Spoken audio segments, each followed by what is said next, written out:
way back 2023. November taker kasi ako ng PNLE. So, newly passer lang din ako ng board exam. Hmm. So, I took the PNLE at least parang ano po siya eh, parang 1 month lang po yung preparation ko for PNLE. 13 years after ko po dun sa aral. Kasi after ko pong pag-aaral, marami na pong events na nangyari sa buhay ko. Tapos we're preparing for going here in Australia talaga. Yun ang original plan. So parang hinabol ko lang yung pag-take ko ng board exam ng nursing.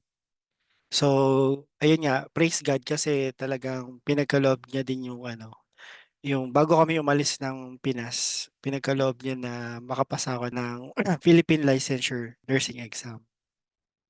So after nun, pagdating namin dito last year ng Feb sa Australia, ano agad ako eh, diretso agad ako ng, actually yung iPass, pagkapasa ko ng PNLE, December pa lang, nag-inquire agad ako sa iPass. Nakita ko agad si Ma'am Rachel. Actually, may passer din na, paano ko ba nalaman yung iPass? Kasi may passer akong barkada na nasa US na. Tapos nagtanong ako, ano, kumusta ka na, ganun, ganun. Tapos sabi niya, uy, punta ka ng iPass, anong reviewer mo? Tapos yung iPass nga yung, naano niya sa akin, na refer.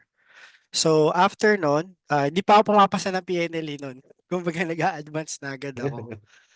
So, kumbaga, yun nga, tapos, pagkapasa ko, uy, anong magandang reviewer? Tapos yun nga, iPass yung sinabi niya. Tapos, yun, dire-diretso na, before kami umalis ng Pinas, ano na ako, nakapag-ano na ako, nakapag-start na ako mag-review, pero naputol yun.